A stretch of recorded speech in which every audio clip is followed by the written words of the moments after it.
Bom, antes de vir aqui, eu passei algumas boas horas assim, pensando no que importaria, sabe? O depoimento de alguém com tão pouca coisa relevante para contar. O que, que haveria na minha vida que fizesse qualquer outra pessoa, que não meu pai e minha mãe, pararem para ouvir. E aí, foram tantas pequenas barreiras que eu me coloquei, que quando eu vi, estava chorando, sabe? Feito uma criança perdida. E aí entendi uma coisa, era exatamente essa criança perdida que estava ali, matutando, e se enchendo de obstáculos para crescer e enxergar o homem que tinha se tornado, né? Então, quando eu enxerguei isso, eu me dei conta de que eu não falaria a ninguém mais, senão a mim mesmo. E pode até parecer clichê, assim, mas não é. Olha só, falar de mim jamais deveria ter o propósito de impactar alguém, que não a mim mesmo. Isso é relembrar do que eu fui, onde eu tô e onde eu vou chegar. Porque, honestamente, hoje eu acredito que eu ainda vou chegar muito longe. Isso me dá coragem para continuar, sabe? Então, para quem não me conhece, eu sou o Lucas Linhares, doutor da Escola de Sabedoria GDM, e estou aqui para partilhar com vocês um pouco da minha vida e, acima de tudo, mostrar como a teoria da razão transformou a minha forma de ver o meu mundo interno e o meu mundo externo. Como que ela trouxe um pouco mais de paz, sabe, a aflições que há muito tempo eram infladas, supervalorizadas por uma criança ferida, incrédula, que acabava se escondendo da sua grande capacidade, a grande capacidade que tinha. E é claro que eu jamais poderia me reconhecer de verdade sem antes enxergar a fundo a criança Lucas. Então, o que eu posso dizer para vocês? Eu nasci num lar de muito amor, né? Cercado por mulheres que se dedicaram a mim como se eu fosse delas, assim, de verdade. Então, acho que desde ali eu já deveria ter que aprender o que era amar de verdade, sair em defesa de alguém, aprender a carregar uma bandeira de amor. Então eu vivia com a minha mãe e a família dela, né? Muitos tios, alguns tios e meus avós maternos. Então eu não tenho uma memória do meu pai biológico, né? Mesmo nesses primeiros anos. Meu pai estudava fora e me ajudava assim financeiramente com regularidade. Ah, eu posso dizer que pai mesmo naquele momento eu tive meu avô e meus tios. Né? Então podia dizer que aquela era a minha família completa, entende? E sabe o que mais? Acho que hoje eu entendo que o perdão que a minha mãe deu a ela mesma, antes de tudo, e também ao meu avô por ter sido, né, enfim, expulsa da casa deles, ainda grávida, ajudou. Tudo isso, esse perdão ajudou a construir o amor que eu sinto por todos eles. O fato é que eu construí amor pela minha família. Né? Isso eu jamais poderia negar. Isso me nutre de uma forma muito boa. Então eles são parte de mim. Mas assim, como vocês devem imaginar, o vazio ainda persistia, né, com relação àquele homem que não esteve com a minha mãe, né, e com relação ao pai, que, digamos, apenas provia naquele momento as minhas necessidades materiais. Né. Então a referência paterna, aquela do reconhecimento de superproteção e do cuidado próximo, essa eu não tive na minha primeira infância. E seria, acho que, extremamente desonesto comigo mesmo não admitir que eu sempre ansiei por isso, desejei aquilo mesmo. Eu desejei o romantismo de ter um pai que pudesse gritar, sabe, aos sete céus, assim, que dele eu saí, que aquela mão não soltaria a minha, que naquele exemplo eu haveria de me inspirar.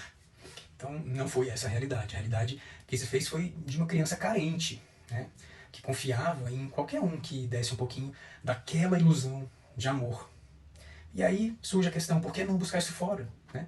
Esse amor que eu acreditava que me faltava. E aí aconteceu que foi nessa carência assim, extremada que eu fui levado à mais dolorosa das situações que eu vivi, que foi o abuso. Então, um abuso sexual que ainda parte da minha memória de autoproteção, eu acho, se nega a dar nomes. Mas convenhamos, não é pouco influencia nominar alguém quando daquela sombra mesmo se pode sentir ainda o toque, a dor, o fogo do vício de um pervertido. Isso sim é muito mais marcante e muito mais doloroso. Então eu não tenho dúvidas ao dizer que naquele momento a criança da alegria e da confiança foram embora. A criança do amor então foi e ainda é muito difícil de resgatar. E é aí onde entra a teoria da razão. É que ela que tem hoje cumprido esse papel amoroso de resgate. Então não são as palavras do papel de uma teoria, mas as ações que a alma pede, entende? O desespero de um abusado ele é tão grande que o amor verdadeiro que se colhe de orientações racionais se torna uma boia de salvação que a gente sempre pediu a Deus. E graças a ele, ela veio. Então a teoria da razão tem lavado memória por memória daquelas que eu vivi com a racionalidade do que eu sentia, de como eu vivia, de como eu me escondia, de quem se revelava enquanto eu buscava, né, o prazer sexual na rua, desde menino. A TR, né, como a gente chama a teoria da razão, ela faz a gente mergulhar em si mesmo. E fazer isso acabou me mostrando que já não era mais a criança amorosa que tomava frente da minha vida naquele tempo, mas alguém que se trocava por atenção, por novos toques e por uma chuva nova de energia, qualquer que fosse, que viesse me suprir, entende? Eu já não buscava mais a confiança de ninguém. Então, quando mais escondido eu vivesse sendo uma criança viciada, mais tempo eu teria para me mudar com tudo aquilo, sabe? Então, já desde criança, eu me dava a quem ofertava mais, por conta de uma necessidade criada, né? Eu queria sim sentir a necessidade do outro por mim, de sentir o desejo, as palmas pelos bons feitos, o aplauso, né, pelas boas notas na escola. Então posso dizer que eu não me escondi na ignorância, mas ao contrário, eu busquei o saber, a arrogância, sabe, de defender o que eu queria. Mais e mais daquela energia sexual arrebatadora. Então eu me perdi mesmo. Aquela criança perdida que insiste em tentar ter vida só foi achada e exposta pela teoria da razão.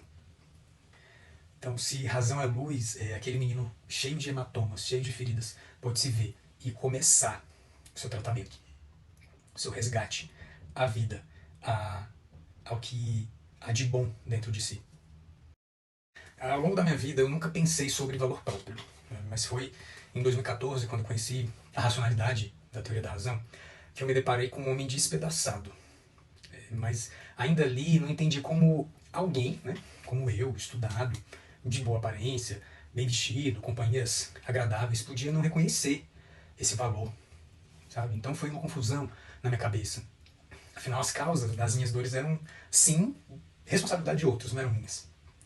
Eu não podia conceber que as minhas vidas financeira, amorosa, familiar caminhavam de mal a pior por eu não conhecer a mim mesmo.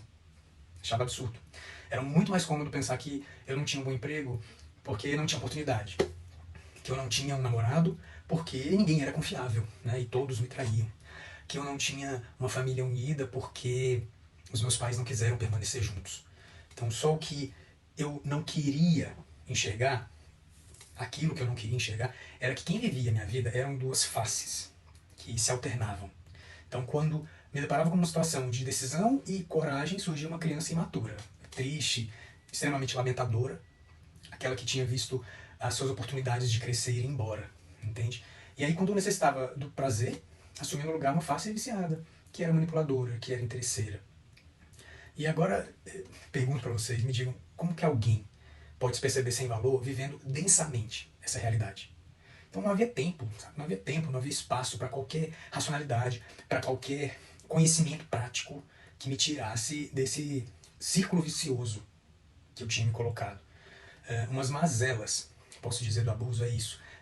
Te envolver tão profundamente nos seus próprios prazeres e dores, nas conquistas imediatas que o sexo e a vida material podem te dar, que te levam para longe de quem você realmente é.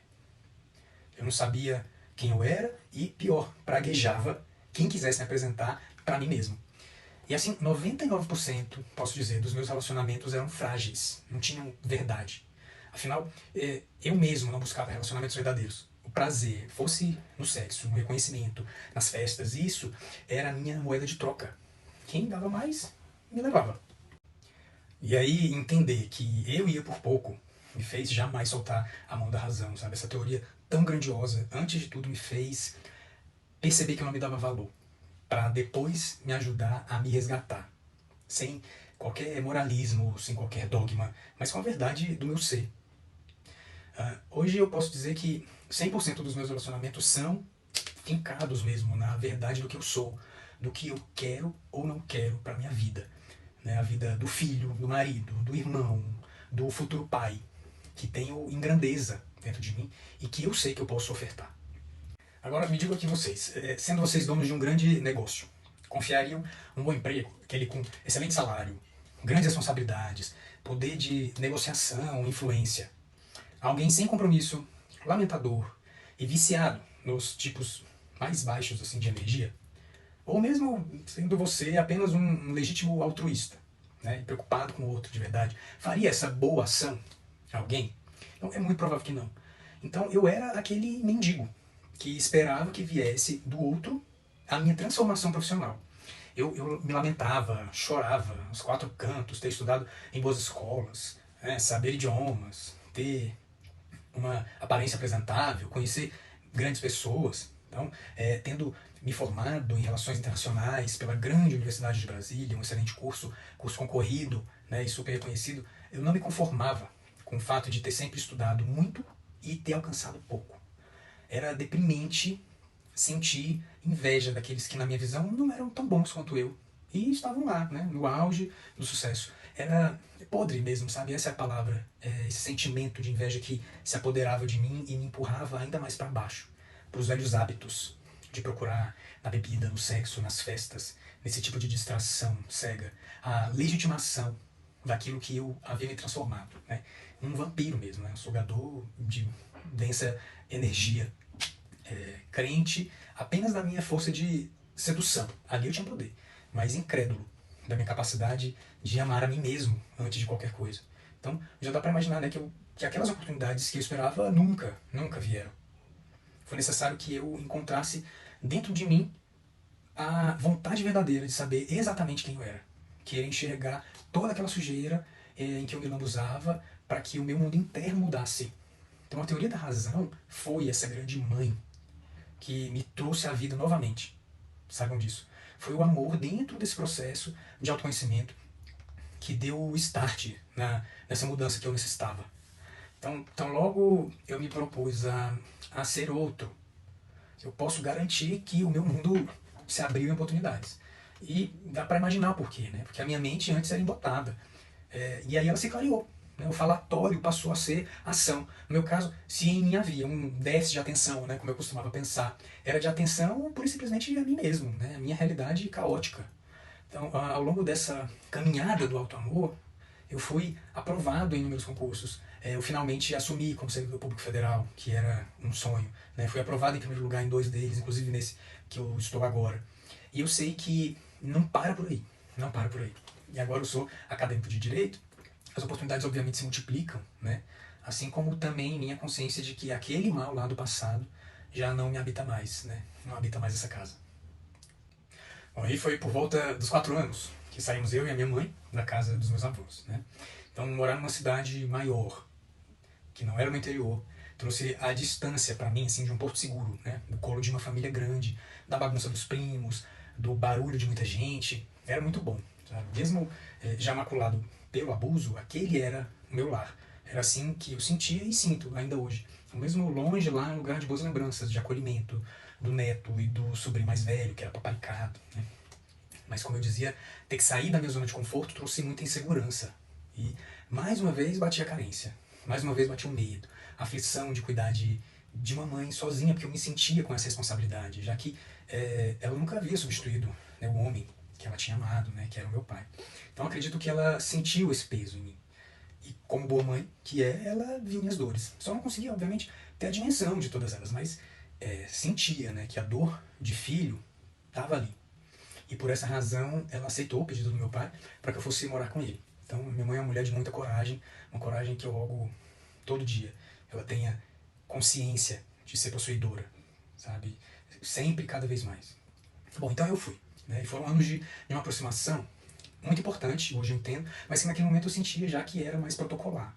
Eu sentia um pai com alguma culpa pela ausência. Né? Nunca houve um abandono, isso jamais. Ao menos materialmente eu sempre tive tudo. Então, da boa comida aos bons estudos, isso foi muito importante. Mas eu carecia do amor, né? Isso sim. Em resumo, eu posso dizer que meu conceito de família foi construído por um lado, de uma família pobre, mais amorosa, com as suas desvirtudes, é claro, como toda, mas de entrega sincera. E de outro, de uma família social, em que eu custei a me sentir parte. Hoje é diferente, mas naquele momento não. Então ali eu sentia que faltava o amor do pai. Sabe? Não bastava o dinheiro, por mais que tenha sido essa porta, foi essa a porta daquela criança interesseira, como bem eu já disse aqui. E mais uma vez foi pelo amor da teoria da razão que eu deixei o apego às minhas dores de filho carente e revoltado, né, para entender que naquele pai também tinha um filho ferido. Essa é a grande verdade. Que teve que assumir grandes responsabilidades e que via no carinho e afetividade naquele momento uma fragilidade, eu acho que inconcebível. Era o que eu sentia. Então, meu egoísmo jamais me permitiu enxergar que aqueles pais tinham as suas próprias limitações, porque sim, haviam passado por inúmeras privações. Hoje eu entendo que eu sou amado pelo meu pai, e principalmente porque eu passei a me amar também. Eu escolhi pegar o melhor daquele homem e trazer para minha vida. E são coisas maravilhosas. E podem apostar, quando eu fiz isso, eu pude valorizar o que eu sou e o que eu quero para mim mais uma vez. Então, romper o laço de medo e tensão que existia entre a gente me ajudou a querer fazer diferente do que eu fazia antes. Saber que eu era amado da forma que fosse gerou uma chavinha na minha mente, a ponto de eu execrar o papel de vítima que eu interpretava. Vítima dos homens, vítima do dinheiro, vítima do pai, dos chefes, de tudo. Enfim, eu assumi para ele a minha homossexualidade com a verdade de construir uma família. E eu posso dizer que aquela família social já não existe mais. É uma família de verdade. Foi então que encontrei o Matheus, meu esposo, e a gente está junto há quase 8 anos. E é claro, o Conto de Fadas foi embora há bastante tempo. O casamento com o Matheus tem sido uma prova diária de companheirismo, de cuidado, de não esbravejar as nossas dores para machucar, de espelhar mesmo aquilo que a gente precisa aprender juntos. No convívio com ele e com a teoria da razão, eu fui tendo que aprender a abandonar aquele vício que eu tinha, né, sexual, o vício pelas bebidas, abrir mão das companhias que não me agregavam em nada, dos lugares que não me preenchiam. E nesse meio tempo eu também enfrentei resistências, é claro, né, dele e de outros, já que essa mudança ela é dolorosa, não só para mim que estou vivenciando, mas para quem convive, né, se ela não é compreendida. Então eu compreendi que eu não posso culpar ninguém pelas minhas decisões, a certeza da minha mudança deve ser pura e simplesmente minha, entende? E ao longo desses anos juntos, eu tenho tido a convicção de uma coisa: não é com romantismos que a gente constrói a nossa vida, muito menos um casamento. É com responsabilidade sobre a verdade do outro. Então, Mateus não é só o homem com que eu quero construir uma família verdadeira. É também o palco para grandes mudanças que eu tenho certeza ambos precisamos viver. E olha, minha gente, abençoado o dia em que eu peguei uma lotação de Cavalcante, na Chapada dos Veadeiros, para Brasília, com parada em Alto Paraíso. E lotação é como a gente chama um carro que pega várias pessoas, né, de um ponto e leva até outro. Dentre essas várias pessoas estava uma, né, posso dizer que é a mais vibrante de todas, que me apresentou a Escola de Sabedoria de DM. Então foram 3 horas de carro ouvindo tudo e tendo ali a certeza de que eu tinha encontrado uma nova família. E foi assim. E assim é até hoje. Foi essa casa que me mostrou as verdades mais escondidas do meu ser, que estendeu a mão a mim nos seus 4 módulos de teoria da razão e mais a jornada crística. Então, são mais de 10 anos de aprendizado de uma teoria que salva porque vai além das palavras, né? Ela se finca na ação. E de absolutamente nada teria adiantado cumprir todas essas etapas do curso se o exemplo dos idealizadores não tivesse impulsionado a cada um de nós, os pupilos. Então, na Escola de Sabedoria GDN, as ações certificam a teoria. E a cada dia se constrói um novo conceito, um novo jeito de fazer, portanto, uma nova tecnologia. Afinal, se o homem é vivo, pode ter certeza, a teoria da razão também o é.